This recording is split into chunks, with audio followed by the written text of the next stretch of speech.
Hello guys, इस video में functional dependency FD के बारे में जानेंगे जो एग्जाम में कई बार पूछा गया है।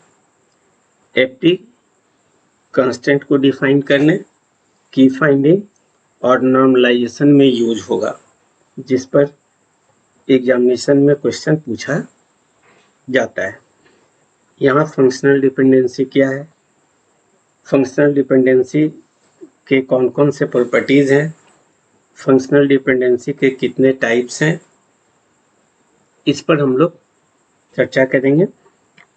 एफडी पर प्रश्न डायरेक्टली कम होते हैं, पर इनडायरेक्टली इस पर कई प्रश्न पूछे जाते हैं की फाइंडिंग और नॉर्मलाइजेशन के आधार पर।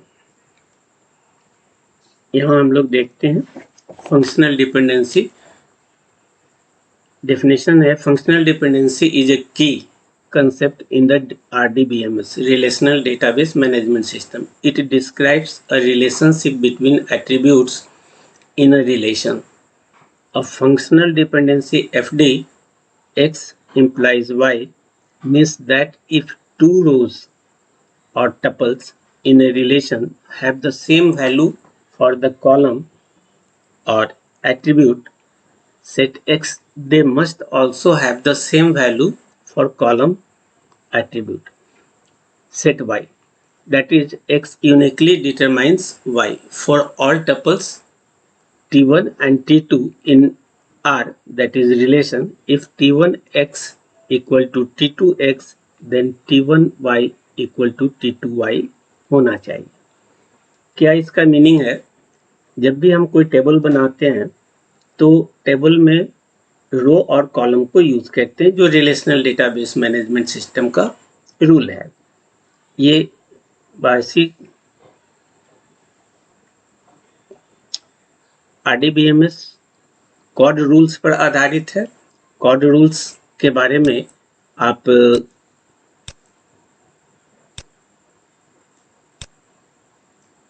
कॉड रूल्स कहीं से आप इसको स्टडी कर लीजिएगा। इस पर भी कभी कभी एग्जामिनेशन में क्वेश्चन पूछ देते हैं। तो ये कॉड रूल्स आज से काफी पहले बना था, जब कंप्यूटर नहीं आया था उस वक्त ये कॉड रूल लिखा गया था, और इस कॉड रूल्स के रूल पर ही आरडीबीएमएस डीबीएमएस डिपेंडेंट है। कॉड रूल्स कहता है कि कोई भी इंफॉर्मेशन हम टेबुलर फॉर्म में रखेंगे, यानी रो और कॉलम के फॉर्म में रखेंगे। तो यदि किसी स्टूडेंट का डेटा रखना है तो स्टूडेंट के कई डिफरेंट एट्रीब्यूट्स होंगे जो कॉलम पे रखे जाएंगे। स्टूडेंट टेबल यदि हम बना रहे हैं तो इस स्टूडेंट को कंप्लीट डिस्क्राइब करने के लिए हम इसको कई छोटे छोटे पार्ट में डिवाइड करते हैं जो एटॉमिक होना चाहिए, जैसे roll number, name, date of birth etcetera. इस तरह के इंफॉर्मेशन को हम रखते हैं। तो इसको यदि टेबुलर फॉर्म में बांट दे तो रोल नंबर, नेम और डेट ऑफ बर्थ ये सब हमारे एट्रीब्यूट कहलाएंगे। ये रोल नंबर, नेम ये हमारा एट्रीब्यूट कहलाएगा, या सिंपल भाषा में कहें तो कॉलम कहलाएगा। लेकिन इसमें कई डिफरेंट रोज हो सकते हैं, जितने स्टूडेंट्स हैं उतने रो होंगे। रोल नंबर 1 होगा, 2 होगा, और यदि ये 30 स्टूडेंट्स हैं तो 30 रोज होंगे, 30 रोज होंगे। और उसके लिए हर एक के लिए उसका नेम और डेट ऑफ बर्थ और अदर जो इंफॉर्मेशन रिलेटेड इंफॉर्मेशन चाहिए स्टूडेंट के लिए, वो इसमें हम फिल करेंगे। तो यहाँ पर ये जो कॉलम होता है, इसी कॉलम को हम एट्रीब्यूट कहते हैं, और ये जो हमारे रो होते हैं हॉरिजॉन्टल फॉर्म, इसको हम टपल कहते हैं। तो रोज इसीलिए हमने यहाँ पे लिखा रोज या टपल्स, दोनों सेम चीज है, कॉलम या एट्रीब्यूट। रोज और कॉलम हम लोग मैथमेटिकली डिफाइन करते हैं, जनरल भाषा में कहते हैं। आरडीबीएमएस में रोज को ही हम टपल्स कहते हैं और कॉलम को हम लोग एट्रीब्यूट कहते हैं। तो यहाँ पर दो एट्रीब्यूट के बीच रिलेशन की बात किया जा रहा है, जैसे रोल नंबर और नेम, ये दो मेरे एट्रीब्यूट हो गए। तो रोल नंबर डिफाइंस नेम, यदि किसी स्टूडेंट का रोल नंबर 1 है तो उससे कोई एक यूनिक नाम ही आएगा। रोल नंबर 2 है, हो सकता है नेम मैच कर सकता है, लेकिन रोल नंबर कभी भी दो स्टूडेंट का सेम नहीं होगा। तो उस केस में रोल नंबर हमारा की फील्ड कहलाएगा और अदर जो इस पर डिपेंडेंट है जैसे नेम, डेट ऑफ बर्थ, वो सब नॉन की कहलाएंगे। तो इसी रोल नंबर को यदि हम x मान लें और डेट ऑफ बर्थ को y मान लें, जो इस तरह से हमने दिखा रखा है, वैसे तो ये डेट ऑफ बर्थ है नहीं, हम सपोज कर रहे हैं। तो यदि x और y, यहाँ पर x और y हमारा एट्रीब्यूट है जो दो कॉलम में दिया हुआ है, और इधर ये हॉरिजॉन्टल फॉर्म हमारा रो दिया हुआ है। अब ये कहता है x इम्प्लाइज y, इसका मीनिंग हो गया कि यदि x के किसी पर्टिकुलर वैल्यू के लिए y का वैल्यू ऑलवेज सेम हो तो हम कहेंगे y is functionally dependent on x।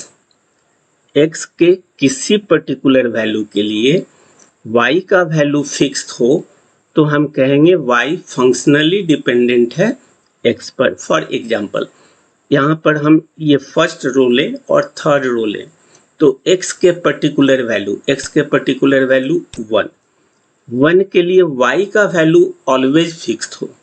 तो यहाँ पर आप देख रहे हैं x की वैल्यू 1 है तो y का वैल्यू 3 है। तीसरे रो में भी आप देख रहे हैं कि x की वैल्यू यदि 1 है तो y की वैल्यू 3 है।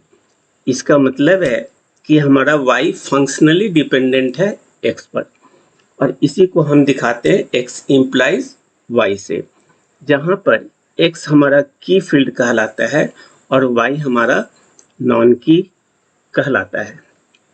यही चीज हम यहाँ पे लिख रहे हैं कि किसी टेबल में कोई दो या दो से अधिक रो में यदि x का वैल्यू, और भी हो सकता है यहाँ पर 1 भी हो सकते हैं, यहाँ पर टपल 3 में भी हमारा 1 है, तो यहाँ पर 1 के लिए यदि y का वैल्यू 3 ही ऑलवेज रहे, जितनी बार भी x की वैल्यू आएगा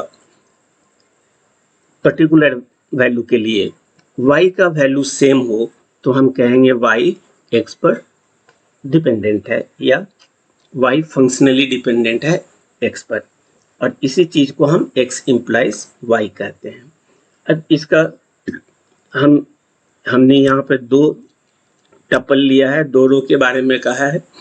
इसको यदि हम T1 मान लें और इसको हम T2 मान लें, ये तो अभी हम थर्ड लगाए हैं, तो यहाँ पर हम देख रहे हैं कि T1 का x यानी 1, T2 के x यानी 1 यदि इक्वल हैं तो T1 का y T2 के y के बराबर होगा। ये सिर्फ हम दो की बात कर रहे हैं। यदि T1 कहीं पर भी सेम होता है तो उस पर्टिकुलर वैल्यू के लिए y का वैल्यू भी सेम होगा, तभी हम कह सकते हैं कि y फंक्शनली डिपेंडेंट है x पर, और x को यहाँ पर हम की कहेंगे और y को हम नॉन की कहेंगे, या अदर की वैल्यू भी हो सकता है। तो इस जगह पर जो x है वो x के एक एट्रीब्यूट हो सकता है या एक से अधिक एट्रीब्यूट भी हो सकते हैं। यहाँ पर एक एट्रीब्यूट है, कभी कभी हम लोगों को एक से अधिक एट्रीब्यूट भी लेना पड़ता है। तो यदि की में एक ही एट्रीब्यूट हो तो इसको हम लोग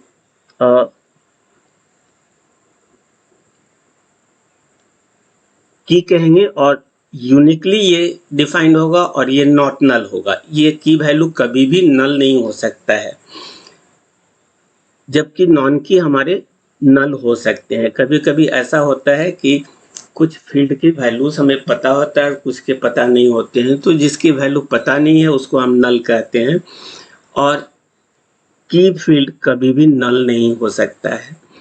तो ये सबको ध्यान में रखते हुए अब इस फंक्शनल डिपेंडेंसी को फिर से यदि हम इसके डेफिनेशन को देखें तो समझ में आएगा कि फंक्शनल डिपेंडेंसी क्या होता है। फंक्शनल डिपेंडेंसी इज ए की concept in the RDBMS relational database management system, जो कॉड रूल्स पर आधारित है। It describes a relationship between attributes in a relation. इस तरह के टेबल को हम DBMS में रिलेशन कहते हैं और आम भाषा में इसको हम टेबल कहते हैं। टेबल के दो पार्ट्स होते हैं, रो एंड कॉलम। रो को हम टपल कहते हैं, कॉलम को हम एट्रीब्यूट कहते हैं RDBMS, DBMS या डेटाबेस के थ्योरी में। तो it describes the relationship between attributes in a relation. किसी रिलेशन में दो या दो से अधिक एट्रीब्यूट के बीच ये रिलेशन दिखाता है। A functional dependency FD X implies Y means that if two rows in a relation like T1 and T2 have the same value for column attribute set X, X के दो रो में यदि X का value same हो, they must also have the same value for column attribute set Y. तो उसी same x की value के लिए y का भी वैल्यू दोनों में सेम होना चाहिए, जैसा कि T1 और T2 में दिखाया गया है। इसी चीज को मैथमेटिकली हम कह सकते हैं कि x uniquely determines y for all tuples. Mathematically लिख सकते हैं कि ये हमारा T1 है। T1 कंटिन्यूअस भी हो सकता है और नॉन कंटिन्यूअस भी हो सकता है। यहाँ पे हम नॉन कंटिन्यूअस दिखाए हैं। यहाँ पर भी T2 हो सकता है यदि इसका वैल्यू 1 होता। तो हमारा वो दो वैल्यू जिसमें x का वैल्यू सेम है, एक को हम T1 कह रहे हैं, दूसरे को T2 कह रहे हैं, जो इस रिलेशन में है, जिस रिलेशन को हम R से डिनोट कर रहे हैं।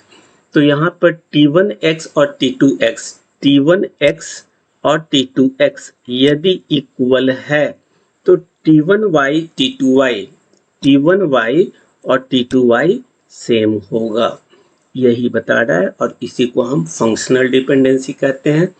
डिनोट करते हैं इसको x से y। x डिटरमाइन करता है y को, और इसको हम कहते हैं RDBMS में कि y is functionally dependent on x।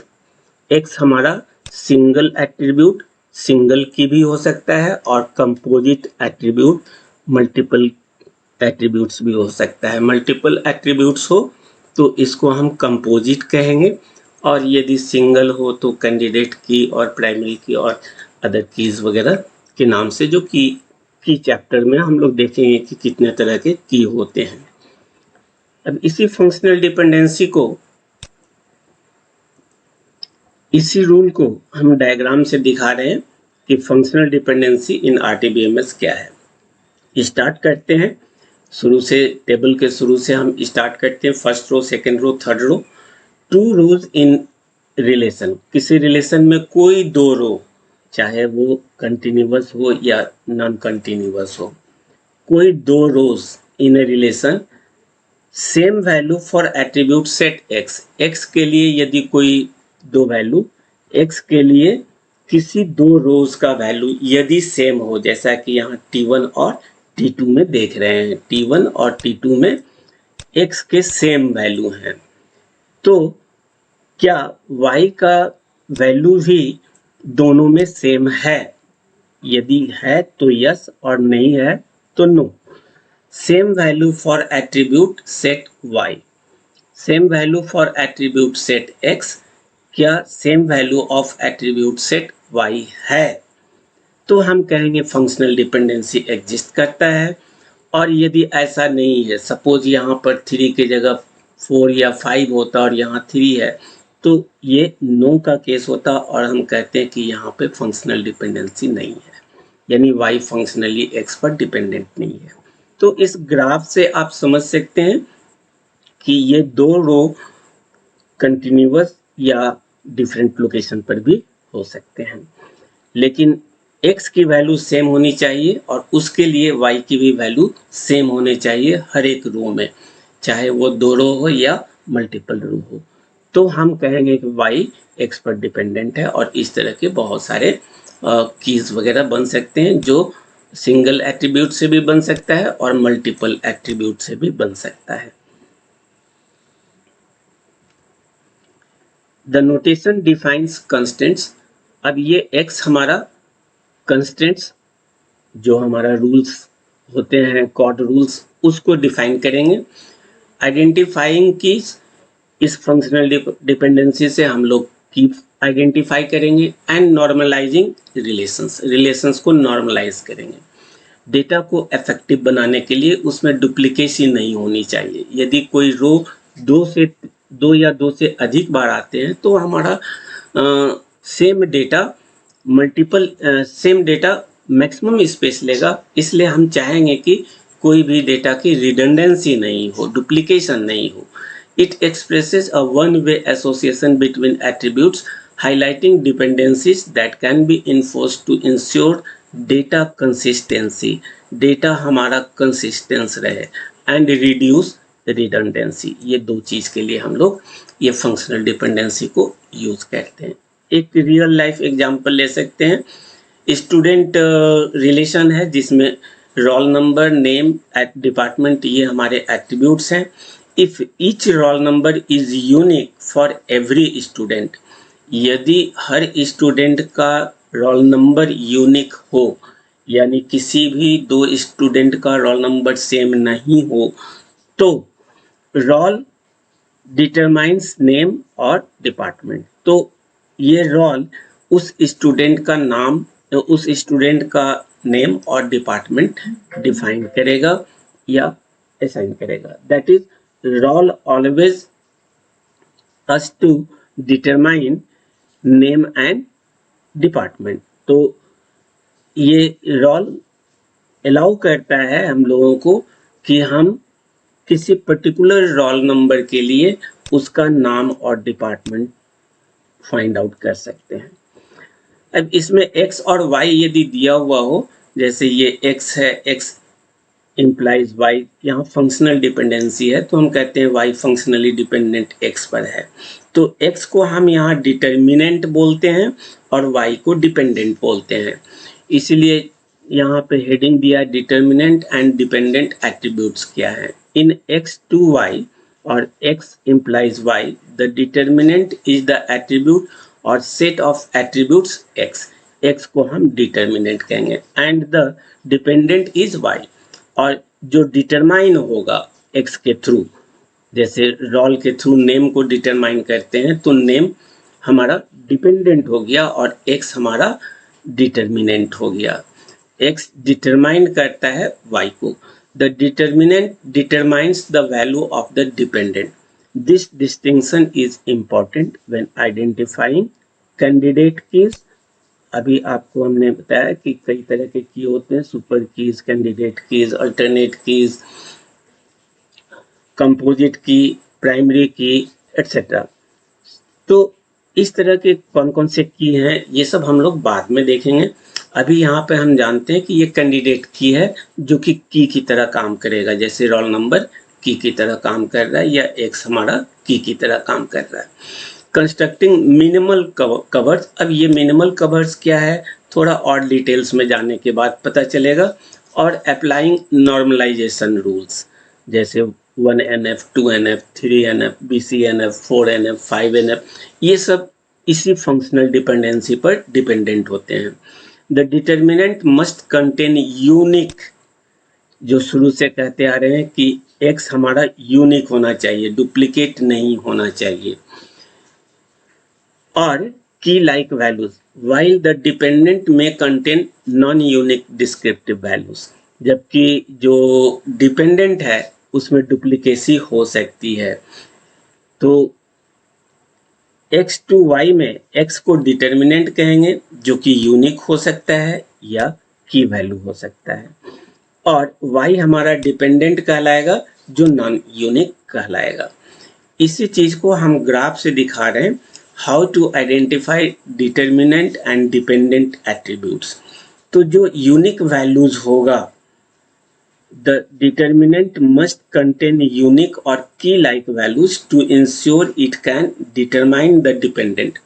ये इंश्योर करता है कि यदि आपके पास की वैल्यू है, यूनिक वैल्यू है, तो आप उस पर डिपेंडेंट अदर एट्रीब्यूट की वैल्यूज को फाइंड आउट कर सकते हैं। डिस्क्रिप्टिव वैल्यूज क्या होता है? ये हमारा डिस्क्रिप्टिव वैल्यू है y राइट साइड वाले को। द डिपेंडेंट में contain non unique descriptive values that are determined by the determinant. ये y इस x के थ्रू डिटरमाइंड होगा। ये ग्राफ से हम यहाँ पर दिखा रहे हैं और यही चीज यहाँ पर आपको हमने पिक्टोरियली दिखाया। ये भी वही चीज बता रहा है, जैसे भी आप समझ जाए। नाउ रियल वर्ल्ड में रिलेशनल स्कीमा एग्जांपल्स यदि हम बनाते हैं तो फंक्शनल डिपेंडेंसी कैसे होती है, यहाँ पर जस्ट केवल हम आपको फंक्शनल डिपेंडेंसी बताएंगे, मगर इसको कैसे डिटरमाइन करते हैं और क्या करते हैं ये सब नॉर्मल फॉर्म में हम लोग डिटेल्स में देखेंगे। जब first normal second normal form देखेंगे। एक स्टूडेंट टेबल हम बनाते हैं जिसका कोई आईडी है, जैसे रोल या एटसेट्रा, और उस स्टूडेंट का ये स्टूडेंट नेम है और वो किस डिपार्टमेंट में किस मेजर से बिलोंग करता है। तो स्टूडेंट आईडी यदि हमारा S1, S2, S3 है तो S1 में स्टूडेंट का नाम राज है, S2 का मोहन, हरी, और राज हमारा कंप्यूटर साइंस में है, ये इंफॉर्मेशन टेक्नोलॉजी में है, ये भी हमारा कंप्यूटर साइंस में है। तो हम कह सकते हैं कि यहाँ फंक्शनल डिपेंडेंसी क्या है? एस नेम और major functionally dependent S ID पर है। यदि हमको किसी स्टूडेंट का उसका आईडी पता हो तो उसका नाम और उसका मेजर हम पता कर सकते हैं। तो यहाँ पर एक्स ये हमारा डिटर्मिनेंट है और ये सब हमारे डिपेंडेंट हो गए। यही चीज आपको बताया था कि इधर हमारा सिंगल एट्रीब्यूट हो सकता है या मल्टीपल हो सकता है, इधर भी हमारा सिंगल और मल्टीपल हो सकता है। इसको हम यदि चाहें तो लिख सकते हैं S I D implies S name, S I D implies major, और दोनों को कंबाइन कर दे तो लिख सकते हैं S I D implies S name and major. Each student has a unique I D that is S I D that determines both their name and major. ये S I D उसके नाम और major को determine करता है। तो S I D determinant हो गया, नेम और मेजर हमारा डिपेंडेंट हो गया। इसी तरह से दूसरा एक टेबल यदि हम ले डिपार्टमेंट का, जो जनरली हर ऑर्गेनाइजेशन में होता है, इसकी ID department ID, department name, और वो डिपार्टमेंट किसी ऑर्गेनाइजेशन में किस प्लेस पर है। तो डिपार्टमेंट आईडी को हम D1, D2, आप 1, 2, 3, 4 भी लिख सकते हैं। Department name computer science information technology लिख रहे हैं, कंप्यूटर साइंस बिल्डिंग ए में है, इंफॉर्मेशन टेक्नोलॉजी बिल्डिंग बी में है। तो इस तरीके से हम कह सकते हैं कि यहाँ पर फंक्शनल डिपेंडेंसी क्या है? डी नेम और प्लेस, यानी डिपार्टमेंट नेम और उसका प्लेस DID पर डिपेंडेंट है। तो DID implies D name and place. Each department has a unique ID, DID, that determines both its name and place. यहाँ पर अभी तक जो भी आप डिटर्मिनेंट देख रहे थे सिंगल की था। अब एक हम एग्जांपल लेते हैं जहाँ पर जो डिटर्मिनेंट होगा वो मल्टीपल एट्रीब्यूट होंगे। जैसे ग्रेड डिटरमाइन करना है किसी स्टूडेंट का, तो हमें SID स्टूडेंट आईडी और कोर्स कोड जो कि एक आईडी है वो चाहिए। तो S1 और CS1 ये दोनों मिलकर के ग्रेड को डिटरमाइंस करते हैं। तो यहाँ पर डिटर्मिनेंट हो गया SID और कोर्स कोड और डिपेंडेंट हो गया मेरा ग्रेड। तो इसको हम दिखा सकते हैं कि SID और कोर्स कोड डिटर्मिनेंट है और ग्रेड हमारा डिपेंडेंट है। तो यहाँ पर जो आपका की है या डिटर्मिनेंट है वो सिंगल एट्रीब्यूट नहीं, मल्टीपल एट्रीब्यूट्स है, 2 या 2 से अधिक एट्रीब्यूट रह सकते हैं।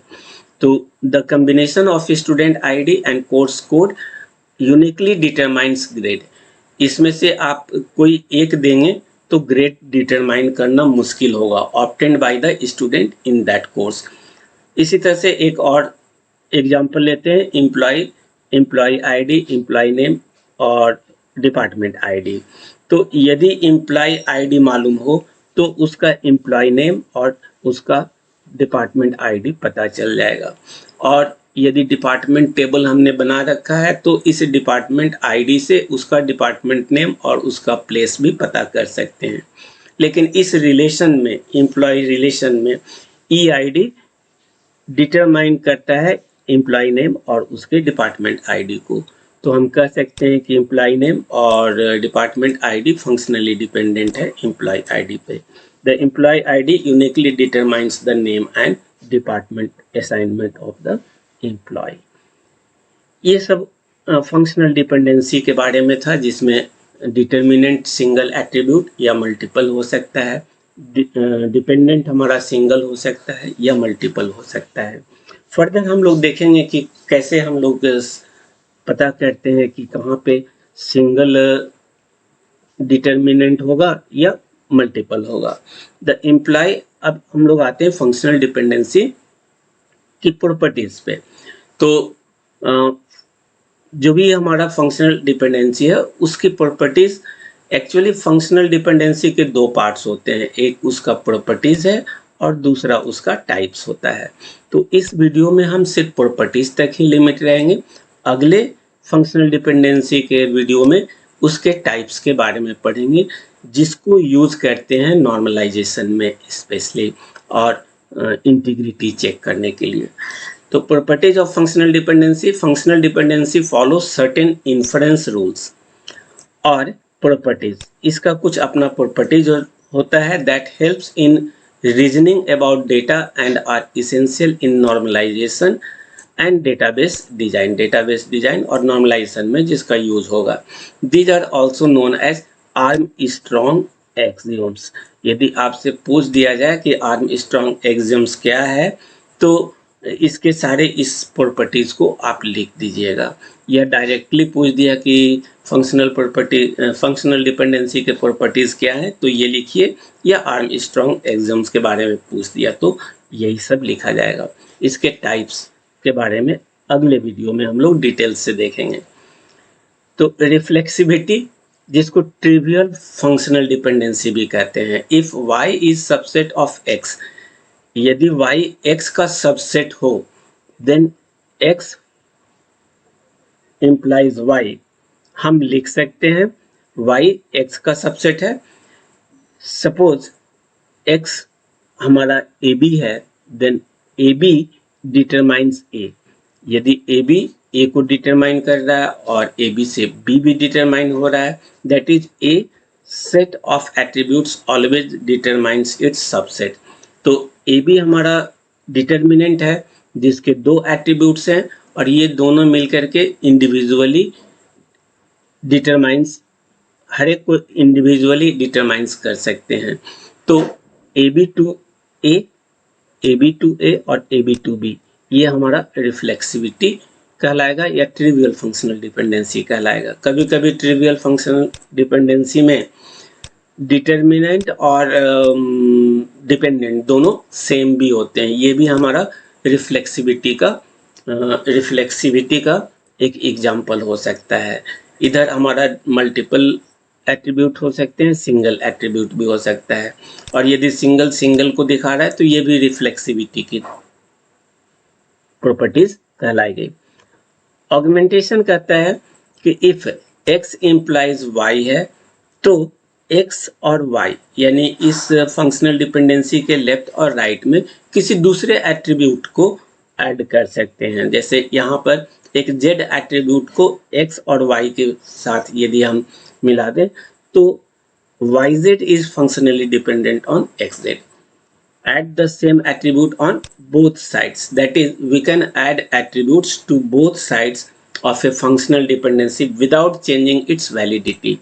तो जो चीज़ ये बता रहा है वही चीज़ ये भी बताएगा और इसी प्रॉपर्टीज़ को हम कहते हैं ऑगमेंटेशन।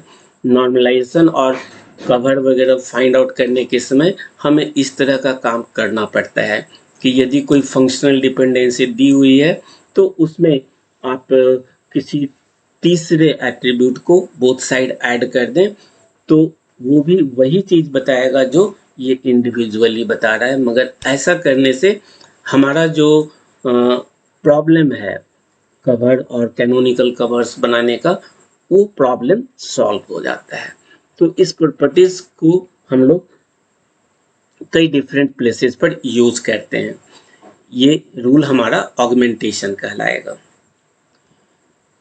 तीसरा प्रॉपर्टीज है ट्रांजिटिव प्रॉपर्टीज। ये कहता है कि x टू y हो और y टू z हो तो हम लिख सकते हैं x टू z, यानी x यदि y को डिटरमाइन कर रहा है और y किसी तीसरे एट्रीब्यूट को डिटरमाइन कर रहा है तो हम कह सकते हैं कि x से हम इस तीसरे को डिटरमाइन कर सकते हैं।